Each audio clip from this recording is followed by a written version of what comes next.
افسوس کے ساتھ کہنا پڑتا ہے کہ سوشل میڈیا پر ایک منفی پروپیگنڈا کیا گیا ہے کہ ہم 14 اگست نہیں منائیں گے، لیکن پاکستانیوں نے، پاکستان پشاور کے شہریوں نے یہ ثابت کر دیا کہ وہ پروپیگنڈا انہوں نے مسترد کر دیا اور پاکستان کے ساتھ بھرپور محبت کا اظہار کیا. یہ میرا خوش قسمتی ہے. پاکستان کے اندر ایسے لوگ ہیں جو نفرت پھیلا رہے ہیں، لیکن پاکستان میں ایسے لوگوں کی بہت بڑی اکثریت ہے کہ وہ محبتیں پھیلا رہے ہیں. بالکل، شرانگیزی پھیلانے والوں کو مسترد کر دیا ہے ہماری عوام نے. اور آپ نے پشاور کی صورتحال بتائی، قصہ خوانی بازار جو پشاور کا تاریخی بازار ہے، اور ناظرین وہ تمام لوگ جو پشاور کا رخ کر چکے ہیں کبھی نہ کبھی، تو انہیں پتہ ہے کہ اس بازار میں جو جشن آزادی کی تیاریاں ہیں وہ انتہائی بھرپور طریقے سے منائی جاتی ہیں. تو پشاور میں ہم دیکھ رہے ہیں کہ ہر بچے کے ہاتھ میں آج بھی پرچم ہے. ابھی جب میں آ رہی تھی اسٹوڈیو تک تو راستے میں مجھے درجنوں گاڑیاں نظر آئیں ایسی کہ جن پر پاکستان کے جو ہے وہ بہت جس کے فل سائز پرچم انہوں نے لہرا رکھے تھے، موٹر بائکس پر، بچوں کے ہاتھوں میں. یہ تو پشاور کی صورتحال ہے، لیکن ایبٹ آباد کی کیا صورتحال ہے یہ جاننے کے لیے ہم رخ کر رہے ہیں. ویڈیو کال پر ہمارے ساتھ موجود ہیں ڈاکٹر کاشف جنجوعہ صاحب. السلام علیکم ڈاکٹر صاحب. وعلیکم السلام. یوم آزادی مبارک. آپ کو بھی مبارک. بہت شکریہ. ایبٹ ٹی وی کی پوری. بتائیے گا ایبٹ آباد میں کتنی گہما گہمی ہے جشن آزادی کے حوالے سے؟ دیکھیں، ایبٹ آباد اس طرح آپ جانتے ہیں کہ پورے پاکستان کا دل ہے. بنیادی طور پہ یہاں کاکول اکیڈمی ہے، یہاں ایکٹیویٹیز ہو رہی ہوتی ہیں. کل رات بھی ایکٹیویٹیز ہو رہی تھیں، اور جو میرے کوئی جاننے والے تھے وہ بھی رات 3 بجے واپسی انہوں نے کی. اسی طرح سے پورے شہر میں سجایا گیا ہے حسب روایت، حسب معمول. اور آپ کو پتہ ہے کہ ہزارے وال چونکہ پاکستان کی کلیم کرتے ہیں، بانیان ہیں، انہوں نے استصواب رائے کیا جب 47 میں ہوا کہ آپ انڈیا کے ساتھ جائیں گے یا پاکستان کے ساتھ. تو پاکستان میں پورے صوبے کو لانے والوں کا اعزاز ہزارے والوں کے سر آتا ہے کہ جنہوں نے 100% ووٹ دیے اور جن کی بدولت ہم پاکستان کا حصہ ہیں. تو آپ سوچ سکتے ہیں کہ پاکستان مسلم لیگ کا بھی گڑھ ہزارہ اسی وجہ سے رہا ابتدا سے. بعد میں تو اب نئی مسلم لیگیں بھی بے شک آ گئیں، لیکن بنیادی طور پہ پاکستان اور ہزارہ دو الگ چیزیں نہیں ہیں، بلکہ دونوں ایک ہی ہیں. دو یوں کہیے کہ ایک کالب ہیں، یہ یکجان ہیں یہ لوگ، اور اس میں کوئی شک نہیں ہے. اس لیے پاکستان میں دنیا میں کوئی بھی لہر چل رہی ہو، ہزارے وال کبھی بھی اپنے آپ کو الگ نہیں کرتا پاکستان سے، چاہے جتنا بھی خفا ہو. کچھ لوگ خفا ہوں گے. ڈاکٹر صاحب یہ بھی بتائیے گا کہ حضرت صاحب نے ابھی ذکر کیا سوشل میڈیا پہ ایک پروپیگنڈا ہم نے دیکھا کہ اس مرتبہ جشن آزادی کا بائیکاٹ ہوگا اور سب. تو آپ کو لگتا ہے کہ ہماری بالخصوص نوجوانوں نے منہ توڑ جواب دیا ہے اس پوری کیمپین کا؟ دیکھیں، سب سے پہلے بات یہ ہے کہ جس کو ہم کہہ رہے ہیں شر پسند یا ایسے لوگوں کو منہ توڑ جواب، یہ بھی لوگ ہمارے اپنے. ایک وطن ہوتا ہے، ایک ریاست ہوتی ہے جہاں کھلی فضا ہے، ڈیبیٹ ہوتی ہے، اور اگر کوئی شخص نہیں منانا چاہ رہا تو اس کی کوئی ریزن ہوگی، وہ خفا ہوگا. جب ہم ناراض بلوچ کہہ سکتے ہیں، ناراض کچھ اور کہہ سکتے ہیں، تو یقیناً وہ لوگ خفا ہیں کہ 4 سال بعد ان کی حکومت اس طرح سے گھر بھیج دی گئی، ان کا لیڈر جیل میں ہے. تو لازماً ان کا حق ہے کہ اگر وہ خفا ہیں، لیکن ہم ان کو علیحدگی پسند نہیں کر سکتے، ہم ان کو ناراض کہہ سکتے ہیں. ڈیبیٹ ہو جائے گی ڈاکٹر صاحب کہ اگر ہم یہ کہیں کہ ان کی مرضی ہے تو کیا ہم پھر یہ بھی کہہ سکتے ہیں کہ وہ اپنے لیڈر پر اپنے ملک کو فوقیت دے رہے ہیں؟ ملک ہوگا تو سیاست بھی ہوگی نا. دیکھیں، جیسے جمہوری سسٹم ہے، جس طرح سے پی ٹی آئی کی گورنمنٹ گرائی گئی، وہ میں پہلے بھی کہہ چکا تھا وہ قابل مذمت تھا. اگر وہ ناکام ہو چکے تھے تو ان کو آپ نے 5 سال کرنے دینے تھے. نہیں کرنے دیے اگر آپ نے، تو اس کے بعد اگر آپ یہ توقع کرتے ہیں کہ وہ لوگ جھنڈے منا رہے ہوں گے، وہ نہیں منا رہے. لیکن ہم ان کو یہ نہیں کہہ سکتے کہ وہ کوئی علیحدگی پسند ہے یا وہ شر پسند ہے. وہ بالکل شر پسند نہیں ہے. وہ ہمارے بھائی ہیں، ہمارے بیٹے ہیں، ہماری بہنیں ہیں، وہ اور ہماری بیٹیاں ہیں. وہ اگر ہم سے خفا ہیں تو وہ ان کا حق ہے. اس دفعہ نہیں صحیح، اگلی دفعہ وہ ہم سے زیادہ انہوں نے 4 سال جھنڈے منائے ہیں، اور انشاءاللہ وہ پھر ہمارے ساتھ ہوں گے سب لوگ، اور ہم ساتھ رہیں گے کیونکہ ہم سب پاکستان ہیں. بالکل ٹھیک ہے، بڑے آپٹیمسٹک ہیں ڈاکٹر صاحب اس معاملے میں. کاشف صاحب، آپ کو کیا لگتا ہے، کیا واقعی اس طرح کی جو کیمپینز چلائی جاتی ہیں، آپ کو لگتا ہے وہ ملکی مفاد کو کہیں نہ کہیں نقصان پہنچا سکتے ہیں؟ انٹرنیشنلی ہمارا جو ایک چہرہ ہے وہ دنیا کو کوئی ایک نیگیٹو تاثر جا سکتا ہے، لیکن اگر ہم یہ کہیں کہ ہم دوسری طرف ان چیزوں کو کاؤنٹر کرنے کا بھی طریقہ رکھتے ہیں، ہمیں آتی ہے سمجھ کے کیسے کرنا ہے، تو اس کے حوالے سے آپ کی کیا تاثرات؟ دیکھیے، یہ بڑی اہم بات ہے جس پر بات ہو گئی کہ اگر دیکھیں حکومت اور حکومت سے اختلاف کیا جا سکتا ہے، ہو سکتا ہے، کیا بھی جانا چاہیے، تنقید نہیں ہوگی، پالیسی سے بھی ہو سکتا ہے، پالیسی سے ہو سکتی ہے۔ میں بات مکمل کر لوں کہ میری جتنی جگہوں پہ بات ہوئی، برمنگھم میں بات کروں، شیفیلڈ میں میرے دوست ہیں، بی بی سی کے بڑے اچھے ہمارے دوست تھے، کسی زمانے میں ان کا پروگرام بڑا اچھا چلتا تھا، محمود احمد۔ ابھی کل میری بات ہو رہی تھی تو انہوں نے بھی مجھے ایک ویڈیو بھیجی، وہاں پی ایم سی ہے، پاکستان مسلم سینٹر، جہاں پہ یہ پاکستان کے جھنڈے بھی نکلیں گے، تقریبات بھی ہوں گی۔ اسی طرح جرمنی میں ہماری بہت اچھی شاعر ہیں، ہماری پرانی واقف ہیں، عشرت مٹو ہے، انہوں نے مجھے ابھی بلکہ بتایا کہ وہاں پوری تیاریاں ہو رہی ہیں۔ جرمنی میں لوگ یوم آزادی پہ پرچم کشائی کرتے ہیں، اسپین میں بیٹھے ہوئے لوگ راجہ بالکل شفیق ٹھیک کی ہے، آنی یعنی ہیں۔ دنیا بھر میں آپ کا کہنا ہے کہ جو پاکستانی کمیونٹی ہے وہ بڑے جوش و خروش کے ساتھ اپنے اس یوم آزادی کو سیلیبریٹ کریے۔ کاشف صاحب آپ کنٹینیو کیجیے گا۔ جی بالکل، تو میں یہ عرض کر رہا تھا کہ حکومت سے آپ اختلاف کر سکتے ہیں، لیکن ملک کے ساتھ، دھرتی کے ساتھ، مٹی کے ساتھ اور اس کے حوالے سے اس قسم کی باتیں کرنا میرے خیال میں یہی قابل مذمت ہے۔ بالکل، کون ان نوجوانوں کو اس راستے پر ڈال رہا ہے، کون ان کی ذہنوں کو اس نفرت ان کے ذہنوں میں بھر رہا ہے، یہ کون لوگ ہیں، ان کا کردار قابل نفرت ہے۔ باقی حکومتیں آتی رہتی ہیں، چلتی رہتی ہے، اور اگر حکومت چینج ہوئے ہے تو باقاعدہ آئین میں اس کا ایک طریقہ کار موجود ہے، اور اس آئینی طریقہ کار کے تحت حکومت تبدیل ہوئی ہے۔ بے شک دکھ ہونا چاہیے، اگر کسی کو اس کو دکھ ضرور ہوگا، یہ ان کا حق ہے، ان کا اختلاف یہ حکومت پر اور جو جانے والی حکومت ہے ان پر وہ سخت سے سخت تنقید کر سکتے ہیں۔ لیکن میں ایک بات بتا دوں، بحیثیت پاکستانی ہم کسی کو یہ حق نہیں دے سکتے کہ وہ پاکستان کے حوالے سے بری بات کرے، وہ جھنڈے کے حوالے سے بری بات کرے، یوم آزادی کے حوالے سے بری بات کرے۔ اور جو ابھی میں عرض کر رہا تھا کہ قربانیاں دی ہے لوگوں نے قربانیاں دی ہے، جان کی قربانی دی ہے، مال کی قربانی دی ہے، جائیداد کی عزتوں کی قربانیاں دی ہے۔ اس کے بعد اب کسی کی حکومت ہٹائی گئی تو وہ اٹھے گا اور کہے گا کہ جی پاکستان ایسا نہیں، اس طرح کوئی بات نہیں۔ یہ ملک ہم سب کا ہے، تمام سیاسی جماعتوں، یہاں غدار کے فتوے بھی لگائے گئے، غدار کے الزام لگا کر لوگوں کو جیلوں میں ڈالا گیا، لیکن وہی لوگ جب اس ملک پر سخت وقت آیا وہ پاکستان کے ساتھ تھے۔ کسی نے یہاں دہشت گردی کی شدید ترین لہر چلی، کسی نے ان دہشت گردوں کی سپورٹ نہیں کی۔ آپ نے بات کی کہ ہم اس جھنڈے تلے سب ایک ہیں، بالکل ہم ایک ہیں، اور اس کا مظاہرہ پاکستانی قوم کر چکی ہے۔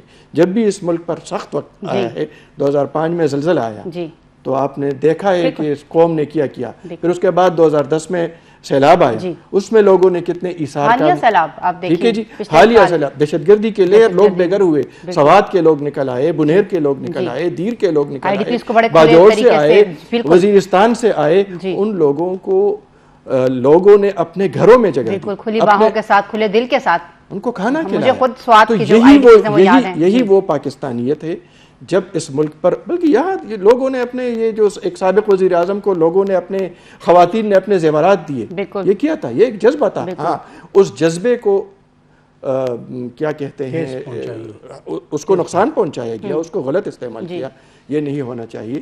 لیکن یہ ہے کہ یہ ملک جو ابھی میں عرض کر رہا تھا کہ 76 سال بعد ہم ایک ایٹمی قوت ہیں، لیکن ہمیں چیلنجز درپیش ہیں۔ بالکل ٹھیک ہے، ہمیں کیا چیلنجز درپیش ہیں، اور اس کے ساتھ ساتھ جس قربانی کا آپ نے ذکر کیا ہم اس کی بھی یاد ضرور تازہ کریں گے۔ لیکن اس وقت پروگرام میں ناظرین وقت ہوا ایک چھوٹے سے بریک کا، بریک کے بعد حاضر ہوتے ہیں، آپ ساتھ رہیے گا۔ ویلکم بیک ناظرین، بریک پر جانے سے پہلے ہم بات کر رہے تھے قیام پاکستان کے دوران دی جانے والی قربانیوں میں، اگر ہم ان قربانیوں کا ذکر کریں تو خیبر پختونخوا کا کردار، یہاں کے پختونوں کا کردار، یہاں کے قبائل کا کردار، یہاں کی خواتین کا کردار کسی سے ڈھکا چھپا نہیں ہے اور یہ تاریخ کا حصہ بن چکا ہے۔ حضرت خان مومن صاحب ایک سینئر صحافی ہیں اور بڑی گہری نظر رکھتے ہیں تمام معاملات پر، ان سے ہم جانیں گے اور پوچھیں گے کہ خیبر پختونخوا کا کردار اگر ہم قیام پاکستان کے دوران دیکھیں تو حضرت صاحب آپ اس کے اوپر کیسے روشنی ڈالیں گے، مجاہدین کے ساتھ دینے سے لے کر قائد اعظم کے خیبر پختونخوا کے دوروں تک، اسلامیہ کالج کی جو ایک بہت ہی خوبصورت جو ہے کیمپین تھی نوجوانوں کی، طلباء کی، اس سب کو آپ تھوڑا سا ڈیفائن کریں۔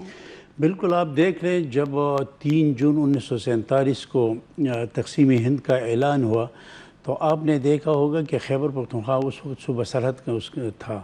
اس میں صوبہ سرحد ریفرینڈم ہوا، اس کے بعد ریفرینڈم میں ایک ریفرینڈم کے ذریعے سے پاکستان کے ساتھ الحاق کیا، اور پیر آف مان کی شریف جو امین الحسنات کے نام سے مشہور ہیں، وہ قائد اعظم محمد علی جناح کے دست راست تھے.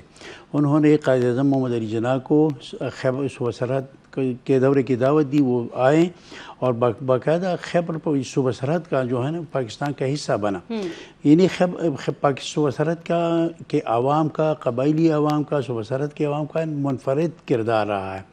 اگر ریفرینڈم میں ووٹ نہ دیتے تو آج یہ خیبر پختونخوا ہے وہ پاکستان کا حصہ نہ ہوتے. اہم کردار ہے، اور پھر قبائلیوں کا اہم کردار ہے. قبائلیوں کا کردار قیام پاکستان اور برصغیر پاک و ہند سے انگریزوں کے نکالنے میں اہم کردار ادا کیا. آج جو آزاد کشمیر آپ دیکھ رہے ہیں یہ قبائلیوں کی مرہون محنت ہے. حاجی صاحب ترنگزئی کی قیادت میں یہ مومن ضلع، اس وقت ضلع مومن کے لوگ جو اب ضلع ہے اس کے لوگ، اس کے دوسرے پختونوں کے، یہ حاجی صاحب ترنگزئی چارسدہ سے ہو کر وہ مومن چلے گئے. ان کی قیادت میں وہ حملے ہوتے تھے، انگریزوں کے خلاف لڑائی ہوتی تھی، انگریزوں کے خلاف جنگیں ہوتی تھی، اور قبائلیوں نے بہت بڑا اہم کردار ادا کیا. اور پھر آزاد کشمیر کو، جو موجودہ آزاد کشمیر ہے، وہ اس کو آزاد کرانے میں قبائلیوں کا اہم کردار رہا ہے. انہوں نے قربانیاں دی ہیں، جانوں کے نذرانے پیش کیے ہیں. ان کی ناقابل فراموش قربانیاں ہیں. اگر آج پاکستان ہے تو اس میں پختونوں کا، قبائلیوں کا اہم کردار رہا ہے. بالکل ٹھیک ہے. ڈاکٹر کاشف جنجوعہ صاحب کی طرف سے لیں گے.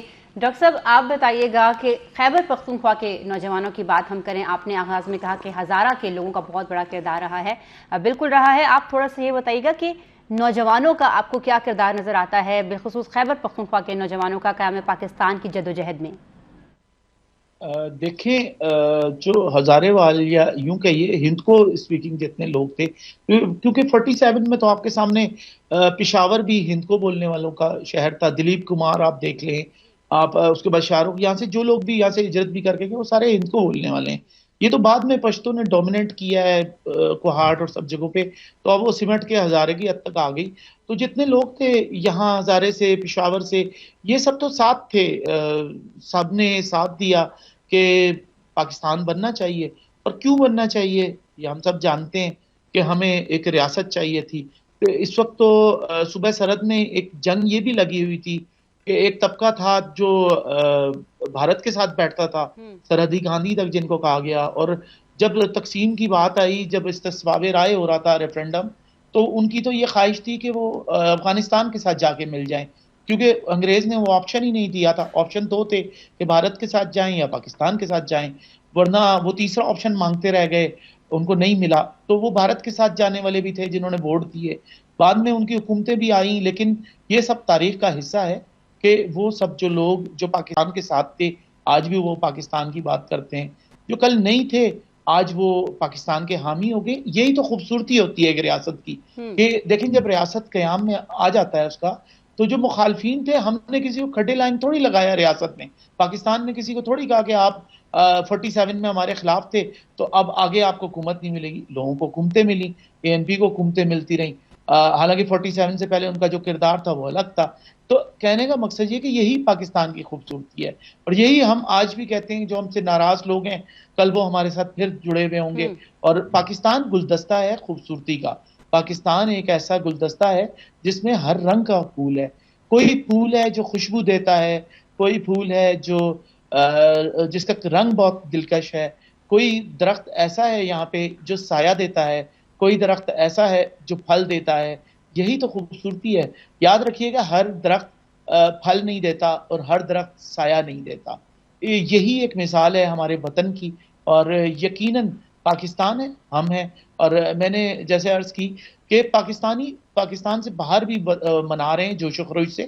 اس چیز کا کوئی فرق نہیں پڑا کہ جن کو ہم ناراض کہہ رہے ہیں، ہمارے جو ناراض بھائی ہیں PTI کے، وہ ہم سے خفا بھی اگر ہیں تو، لیکن پورے ملک میں پوری سب جگہ منایا جا رہا ہے. اور ایبٹ آباد اور پورے ہزارے میں آپ کو میں بتاؤں، تحصیل ہری پور میں تو یہ ہے کہ وہاں دیکھیں جشن کی یہ عالم ہے کہ وہاں خواتین کا مینا بازار لگایا جا رہا ہے.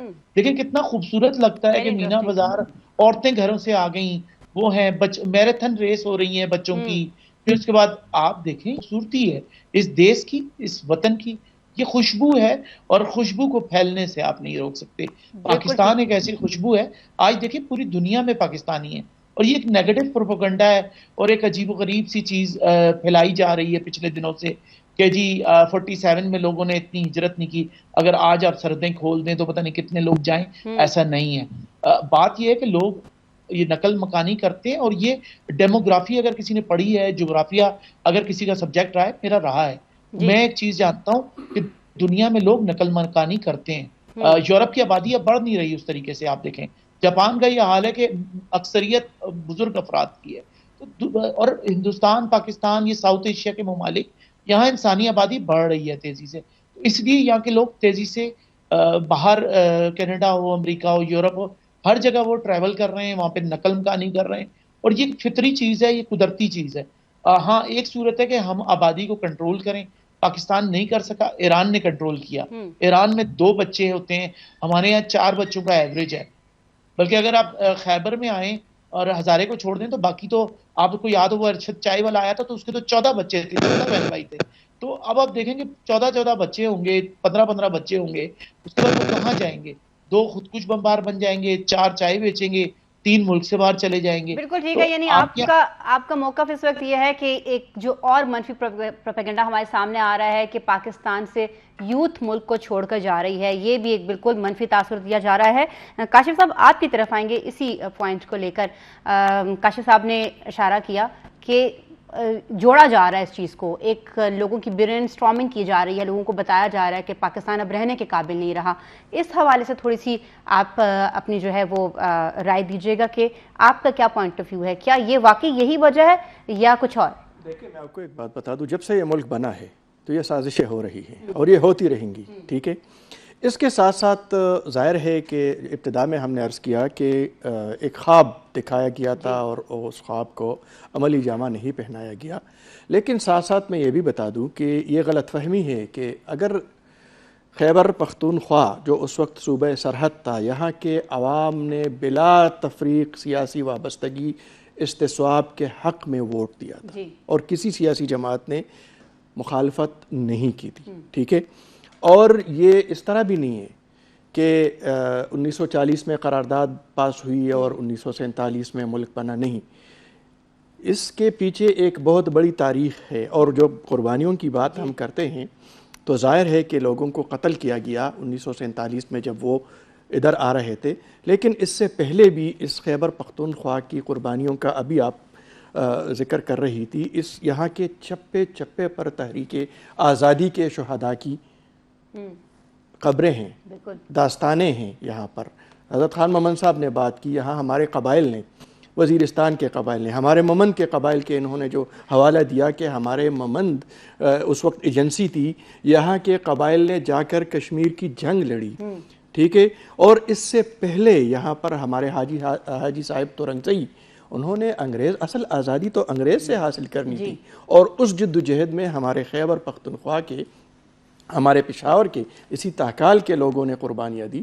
ہم پھر آگے چارسدہ آپ جائے، پھر ممند جائے، پھر باجوڑ جائے، پھر بنیر جائے، پھر آگے جائیں آپ سید احمد شہید بریلوی اور شاہ اسماعیل شہید کے ساتھ کیا گیا، ان کے پیٹ میں جو چھرا گھونپا گیا، یہ سب سازشیں تھی اور یہ اس وقت سے بھی تھی. اور وہ جو آزادی کی جنگ لڑ رہے تھے حاجی صاحب تورنگزئی، اس کے ساتھ پھر کیا ہوا، پھر یہ جو لوگوں کے ذہن میں جو ایک آزادی کا تصور بٹھایا گیا، اس کے پیچھے ایک بہت بڑی لمبی تاریخ ہے.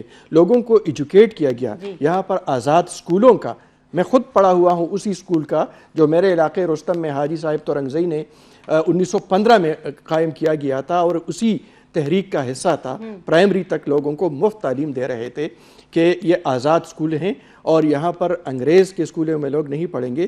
وہاں اساتذہ رضاکارانہ طور پر آج بھی یہ سکول قائم ہے، فیض الاسلام کے نام سے یہ سکول قائم ہے. اسی طرح خیبر پختونخوا کے مختلف علاقوں میں خان عبدالغفار خان باچا خان نے سکول بنائے، لوگوں کو مفت تعلیم دی، لوگوں کو وسائل دیے، لوگوں کو ذہن میں یہ آزادی کا ایک تصور ڈالا انہوں نے. اور یہی وجہ ہے کہ پھر جب بھی موقع آیا تو لوگوں نے آواز دی، لبیک کہا، پاکستان کی آزادی کے حوالے سے. اور یہی جذبہ میرے خیال میں آج جن چیلنجز کا ہمیں سامنا ہے، معاشی بحران ہے، اقتصادی بحران ہے، اسی سے اگر ہم نکل سکتے ہیں تو اسی جذبے کو لے کر ہم نکلیں گے. بالکل ٹھیک کہا آپ نے. حضرت خان صاحب آپ کی طرف آئیں گے. کاشف صاحب کی بات کو تھوڑا سا مزید آپ بڑھائیے گا کہ کس طریقے سے جو خیبر پختونخوا میں ہم قبائلی نوجوانوں کے ضرور ذکر کریں گے، کیونکہ آج پھر وہ وقت ہے کہ ہمیں ضرورت ہے کہ ہمارے جو قبائلی نوجوان ہیں اسی جوش و جذبے کے ساتھ سامنے آئیں جو کہ قیام پاکستان کے وقت تھا. ایک چیز میں آپ کو بتا دوں کہ اب بھی صورتحال کچھ بدل گئی ہے. قبائلی علاقوں میں، قبائلی اضلاع میں کچھ ایسے لوگ پیدا ہوئے ہیں جو پاکستان کے خلاف نفرت بڑھا رہے ہیں، اور میرے خیال میں اس کو کاؤنٹر کرنے کی ضرورت ہے. اور اسی طرح نفرت بڑھے کہ آپ لوگ مطلب کہ پاکستان کا کوئی حصہ نہیں ہے خدا نہ ہوا، لیکن پاکستان کے جو قبائل ہے وہ محب وطن ہے، اور میرے خیال میں سب سے زیادہ محب وطن ہے. لیکن ان نوجوانوں کو مایوسی میں ان کی جو مستقبل بدل ہے، یہ تو بہت زیادہ تشویشناک ہے. اس کو کاؤنٹر کرنے کی ضرورت ہے. یہ تاثر دیا جا رہا ہے کہ قبائلی اضلاع میں جو بدامنی ہے، یہ جان بوجھ کر اس پہ یہ بدامنی مطلب تھوپ دی گئی ہے، یا اس کو جو امن امان کی صورت ہے. لیکن یہ اس میں بدامنی میں نہ صرف قبائلی عوام کی شہادتیں ہو رہی، بلکہ اس کے علاوہ سیکورٹی فورسز شہید، پولیس اہلکار شہید ہو رہے ہیں، بہت سے لوگ شہید ہو رہے ہیں. ایک فیکٹر نہیں ہے، لیکن ہم اس طرح اس کو جوڑ رہے ہیں کہ یہ صرف قبائلیوں کے خلاف ایک سازش ہے. یہ غلط تاثر ہے. اس تاثر کو زائل کرنے کی ضرورت ہے. اگر اس تاثر کو زائل نہیں کیا تو یہ آگے بڑھے گا، اور یہ ملک کے لیے نقصان ہے. اور یہ آپ نے جو پہلے یہ کہیں کہ یہ تاثر دیا جائے کہ لوگ باہر نکل رہے ہیں اور یہاں روزگار نہیں ہے، یہ تاثر جان بوجھ کر یہ تاثر پھیلایا جا رہا ہے. پاکستان میں کسی چیز کی کمی نہیں ہے، لیکن بدقسمتی یہ ہے کہ یہاں کرپشن بہت زیادہ ہے. جو بھی حکومت آتی ہے تو کرپشن کا انتہا کر کے چلی جاتی ہے. تو کرپشن لوگوں کو امیدیں نہیں دیں.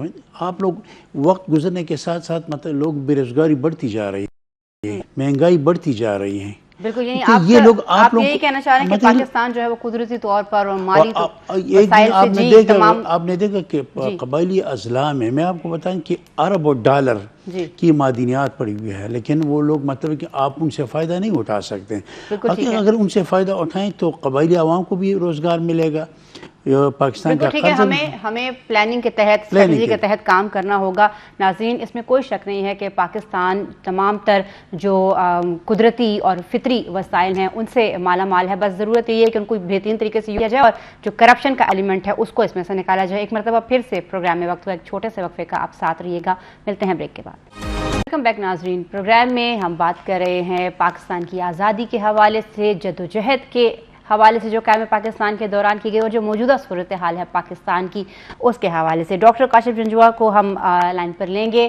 ڈاکٹر صاحب بتائیے گا، جیسے کہ ہم بات کر رہے ہیں بالخصوص قبائلی عوام کی محرومیوں کے حوالے سے، تو آپ کو کیا لگتا ہے تدارک کیسے ممکن ہے؟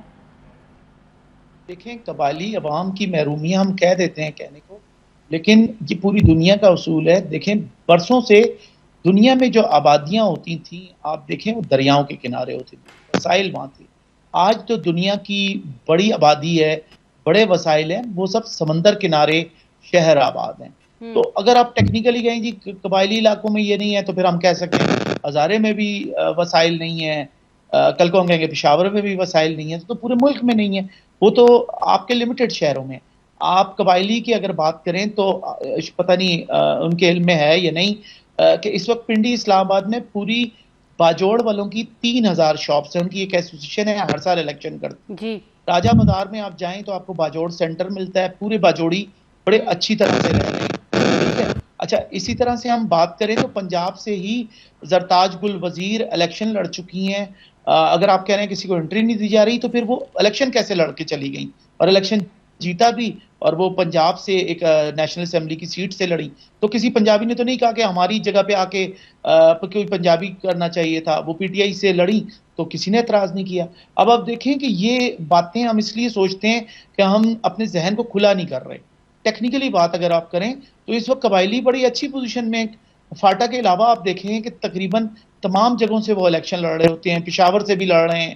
آپ گنتے جائیں، شہریار آفریدی کیا فاٹا کے نہیں ہے، لیکن وہ الیکشن کیا فاٹا سے لڑ رہے ہیں.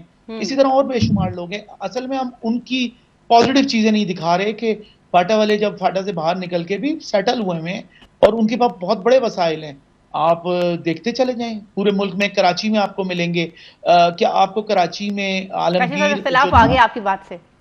ہاں نہیں, آپ عالمگیر کو دیکھیں, بات کروں گا کراچی میں بالکل ٹھیک ہے. کاشف صاحب, ڈاکٹر کاشف صاحب کہہ رہے ہیں کہ پازیٹیوٹی بہت زیادہ ہے, اس کو بھی ہائی لائٹ ہونا چاہیے. نہیں, ڈاکٹر صاحب کہنا یہ چاہتے ہیں کہ سارے قبائل وہاں سے نکلے اور قبائلی اضلاع کو خالی چھوڑیں, پنڈی جائے, وہاں پر ممن سنٹر اور باجوڑ سنٹر بے شک بنائے, لیکن ان کو وہاں پہ یہ 3000 باجوڑی یا ممند یا قبائل جو پنڈی میں وہاں پر وہ دکانیں بنا, ان کے لیے وہاں پہ مواقع کیوں نہیں ہے؟ جی کیوں نہیں ہے وہاں پہ ان کے لیے مواقع؟ وہ ان کو مجبور کیا گیا ہے کہ وہ وہاں سے نکلے, کراچی پہنچے روزگار کے تلاش میں, وہ پنڈی پہنچے, وہ لاہور آئے, بلکہ پشاور آئے. پشاور میں یہاں پر یہ دیکھیں یہ قبائلی بیٹا ہوا ہے, ممند سے آیا ہوا ہے. تو اگر ممند میں ان کے سب سے پہلے آج کا قبائلی کیا سوچ رہا ہے؟ آج کا قبائلی سب سے پہلے اپنے بچے کی تعلیم کے حوالے سے سوچ رہا ہے.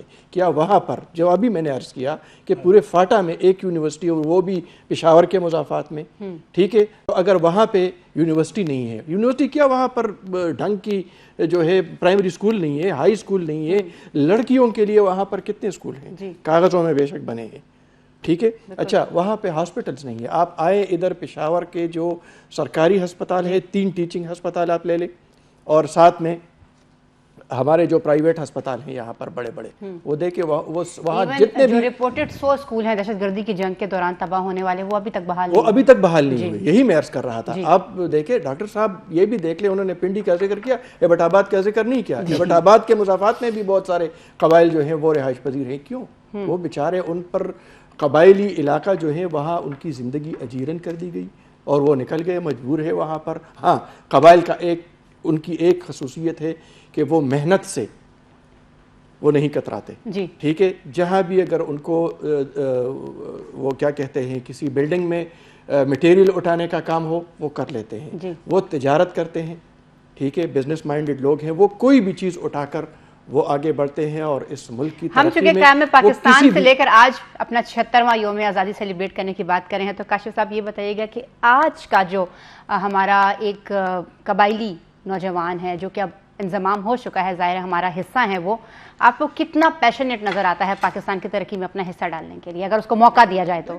یہی تو موقع دیا جائے, وہ تو ترقی کی میں حصہ ڈال رہا ہے. دیکھیں فاٹا سے وہ نکل رہا ہے, پنڈی, کراچی, لاہور, پشاور پہنچ رہا ہے, وہاں پر وہ دکان کر رہا ہے, وہاں وہ تو حصہ ڈالنا چاہتا. وہ پڑھنے کے لیے پشاور آ رہا ہے, ٹھیک ہے, وہ تو حصہ ڈالنا چاہتا ہے. وہ ڈاکٹر بن رہا ہے. بہت سارے ڈاکٹر یہاں پر آپ دیکھیں گے, افریدی ہوں گے, ممند ہوں گے, داوڑ ہوں گے, محسود ہوں گے, بہت سارے ہوں گے, اور اس ملک کے باجوڑی ہوں گے, ان کے مختلف قبائل ہیں. وہ تو حصہ ڈالنے چاہتے ہیں, لیکن ان موقع دے بس. اور سب سے بڑی بات میں ایک بات, جو وعدے ان کے ساتھ کیے گئے تھے بس وہ پورے کیے جائیں, زیادہ کچھ نہیں دیا جائے. بالکل ٹھیک ہے. حضرت خان صاحب آپ کی طرف آئیں گے ایک مرتبہ پھر سے. بتائیے گا آپ کیا دیکھ رہے ہیں ہمارے آج کے نوجوان کو؟ ہم نے موقع کی بھی بات کر دی, ہم نے تمام تر ایسپیکٹس کو دیکھ لیا, لیکن اگر ہم ماضی میں جائیں ایک مرتبہ پھر سے, تو طلباء کا کردار بہت زیادہ اہم تھا.